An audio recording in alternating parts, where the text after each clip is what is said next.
beyond these prison walls I'll fly. I'll fly away. I'll fly away, oh glory. I'll fly away. When I die, hallelujah, by and by, I'll fly away.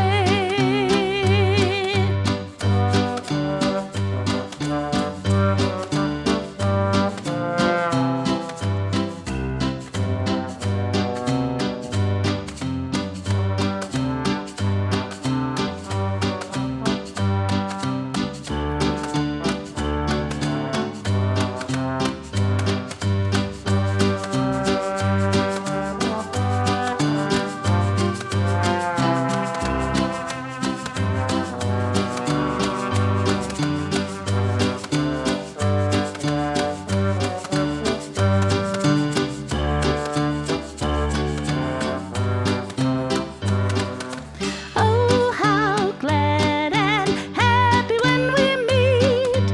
I'll fly away. No more cold iron shackles on my feet. I'll fly away. I'll fly away, oh glory. I'll fly away. When I die, hallelujah, by and by, I'll fly away.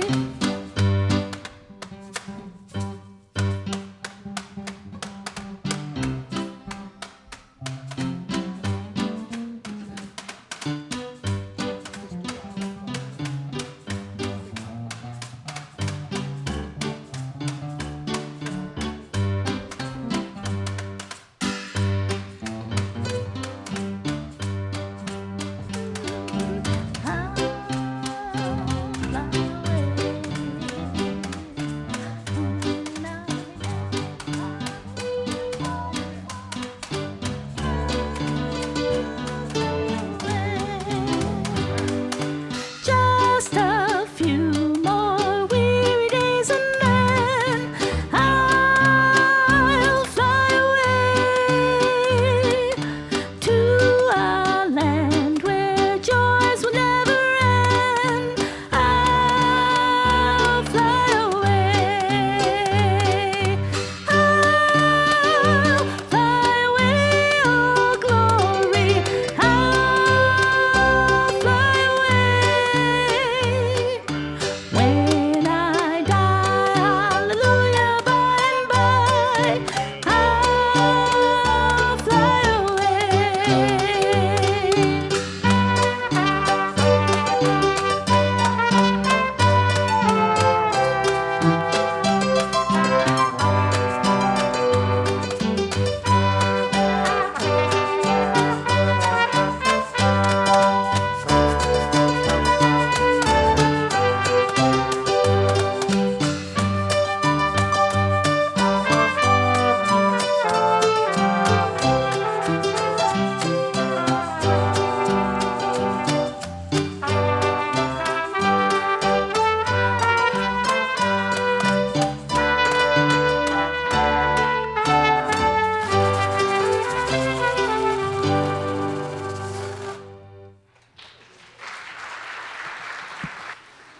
We're done?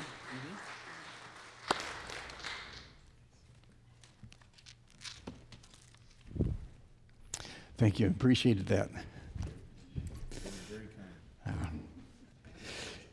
I invite you to turn in your Bibles to Luke chapter 15. If you're using the Pew Bibles, on page 1609. I do want to thank the Colonel Boyd Band. Really appreciated that. I mean, I got here a little early. They were kind of getting things set up, and there was I don't know if I can tell on you or not. I've got the microphone. I'm going ahead. They were debating on what songs they should play because they thought some of their songs may not really be appropriate in a church setting. And so, yeah. Most of their songs, they say, are not. So anyway, and I appreciate the fact that you were sensitive to that. A lot of us share a similar kind of a concern. We think that some of our lives or some of our decisions or maybe the way we live our lives are not really appropriate in God's presence.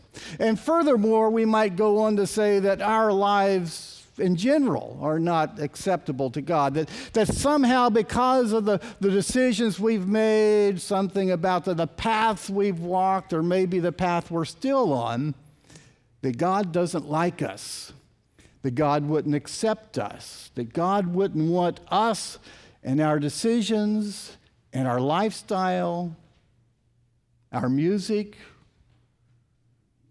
our mess incorporated and brought into his presence. Most of us have felt that way at some point or another. When we look at Luke chapter 15, we see that Jesus is kind of dealing with this head on. And the way that Jesus dealt with this question was not at all acceptable to the religious crowd.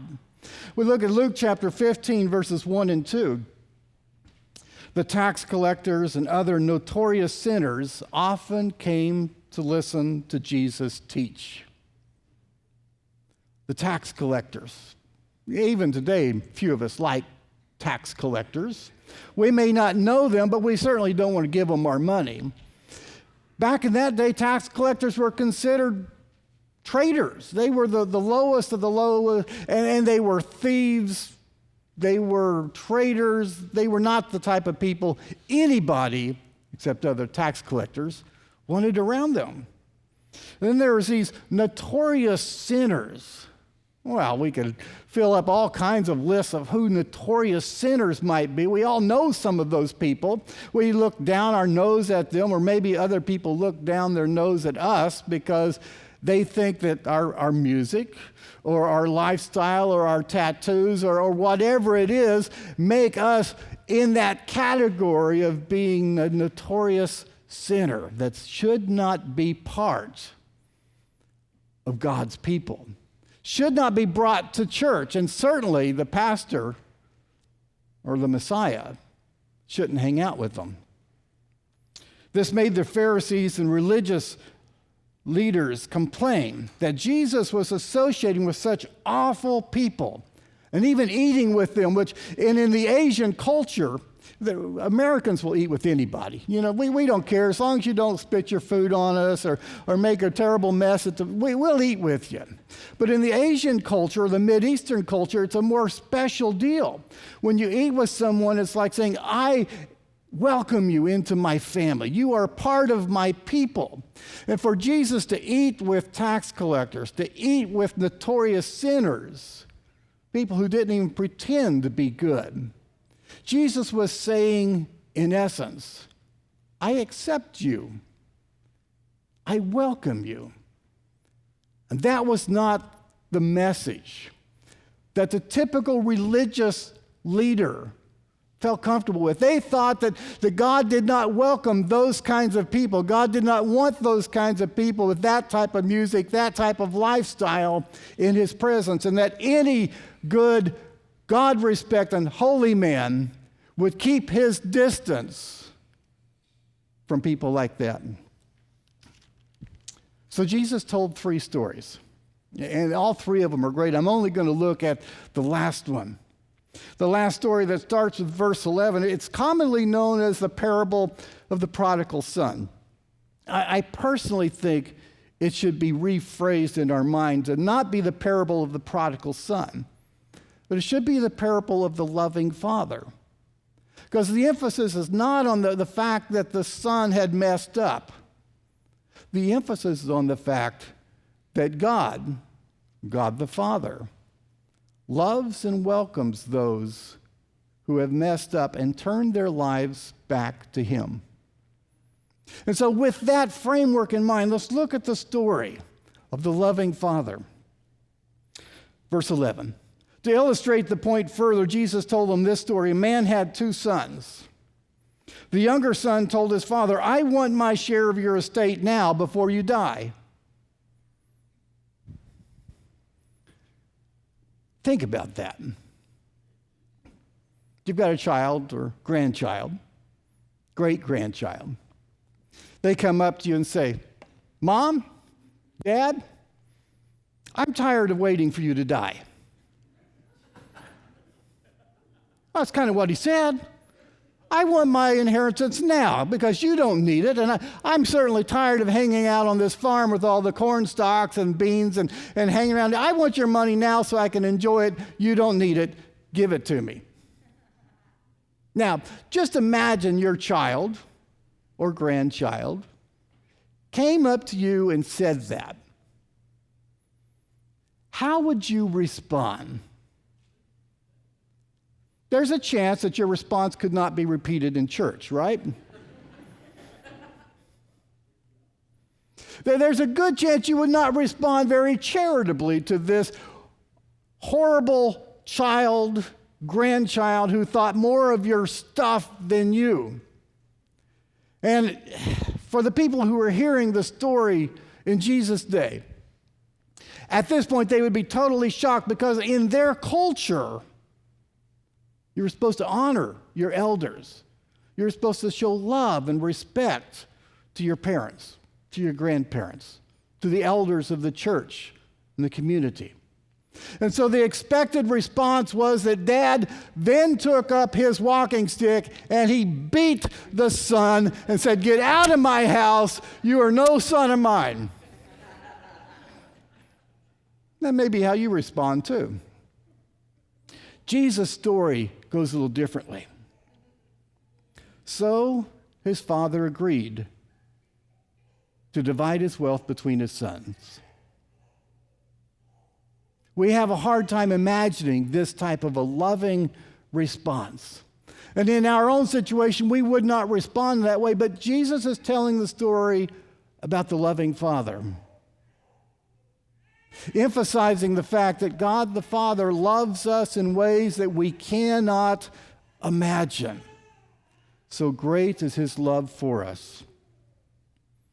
Well, for whatever reason, the son did not stay there. I can imagine in a small town, the talk in the coffee shop was going around where the men especially were talking about how rude the son had been to his father. And if that father doesn't have the nerve to stand up and treat that son the way he should be, we certainly are going to show him some street justice, right? And so the talk at the coffee shop was not going well, and the son was probably hearing rumors about how this group of old cranky guys with the canes are going to meet him up sometime. And so he wanted to get out of Dodge. And he said, I've got to get out of here. Or maybe that didn't happen and he just was tired of the cornfields and the soybeans and the small town. And he's, like a lot of people, said, I want to see the bright lights of the big city. I want to get out and have some fun in life. Either way, a few days later, verse 13, the younger son packed up all his belongings and moved to the distant land. The bright lights, where he could play in the Millennial Park and go down the Magnificent Mile, and he'd hang out at all the nightclubs and bars and places where all the fun was having, and leave the cornfields far behind. And there he wasted all his money in wild living. About this time, his money ran out. A great famine swept over the land. He'd spent it all, and now he began to starve. He persuaded a local farmer to hire him. Back to the farm he went, the only life he knew. The guy hired him and sent him out to feed the pigs. I don't know if you've ever been around pigs much. It's not the most pleasant job in the world. And a pig farm tends to be a smelly farm. And pigs are nasty creatures. I've had people argue with me that pigs aren't so bad, but what I've seen of pigs, they like to roll in the mud. They eat the worst stuff that the farmer scrapes off his plate. They'll eat almost anything you give them. They're nasty, dirty, filthy animals. And for the Jewish population who were listening to Jesus' story, they considered pigs to be bad. It was a forbidden animal. They couldn't eat them, and they certainly didn't want to hang around them. And the last thing they would want to do was to get a job taking care of them. And this young man's plight became so bad, verse 16, he became so hungry that even the pods and trash that was feeding the pigs looked good to him. But no one gave him anything. He fell on his face. He got to the bottom, hit the end of his rope. Things did not go well in the distant land, in the far country, and the bright lights of the big city went dim in his eyes and in his life. In some ways, I'm kind of glad this happened. In some ways, I'm glad this happens in real life. Oftentimes, when we turn our back to God, and we go off and we do our own thing and just ignore what God has in store for us, many times we do hit bottom. Many times our life does fall apart and things don't go as we planned, and it's not as wonderful as we'd imagine. And we hit bottom. And when we get on bottom, oftentimes, not always, but oftentimes, our hearts and our minds turn back to God. And we say, God showed me love. God showed me grace. God showed me mercy. I wonder if God could ever still love me. And that's where the story goes of the parable of the loving father. As this young man found himself on bottom, I love what it says in verse 17. It says, he finally came to his senses. Oftentimes we don't come to our senses until we are on bottom. It's only when we land face down in the pig manure of life that we really realize the mistakes we've made, the direction we should be going in life.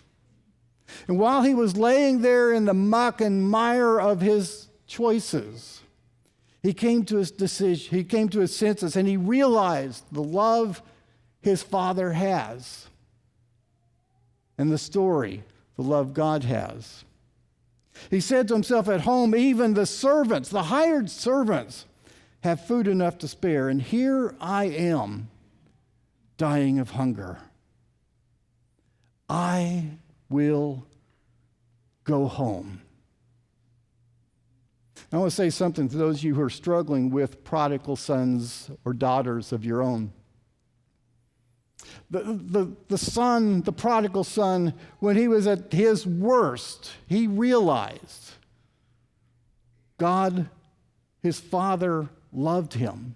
He realized that his father probably still loved him and would still show love for him. It's important to let your prodigal children know that you love them, that you care for them, that you welcome them back in spite of the bad decisions they have made. When he was in the worst point of his life, he said, there's a chance Father will still receive me back. So I will go home to my father and I will say, and listen carefully to what he said, because this is important. Father, I've sinned against both heaven and you, and I am no longer worthy to be called your son. I have sinned. There was a recognition of his failure. There's a recognition that he's wandered astray. He's recognized that he sinned against God. He sinned against his family, and he is no longer worthy to be called the son. Now, that's a recognition we all need to accept at some point. We all need to realize when we wander away from God that what we should do, what we need to do, what God expects of us is to make that commitment in our hearts as God, I realize I've sinned. God, I realize I'm not worthy to be accepted by you, and have that confession of sin. That's what God wants of us, is to turn in our hearts to him and say, God, I am unworthy. Please forgive me.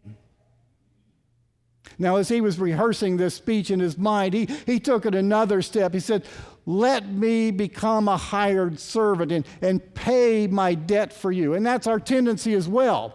We say, I need somehow to pay God for the sins I've committed in my life. I need to somehow earn my way back into his good graces. And so he was loaded with this speech. He had prepared it in his mind. I've messed up. I'm sinful. Let me earn your love once again. And so he heads back to his father. Verse 20.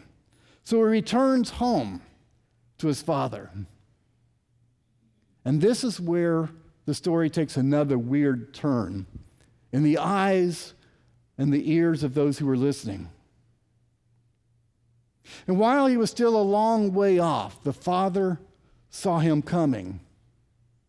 The implication is the father was looking for and hoping that the son would return. And the spiritual lesson is God, our Father, is hoping that us prodigal children will return to him. And he's looking and longing for us to come back home. The father saw him. And when he saw his son, the prodigal, he was filled with love and compassion, not resentment, not hate, not rejection, filled with love and compassion. That's the response God has for each of us when we turn our lives back to him, no matter how far we've wandered away, no matter how far we've gone. God is a loving Father.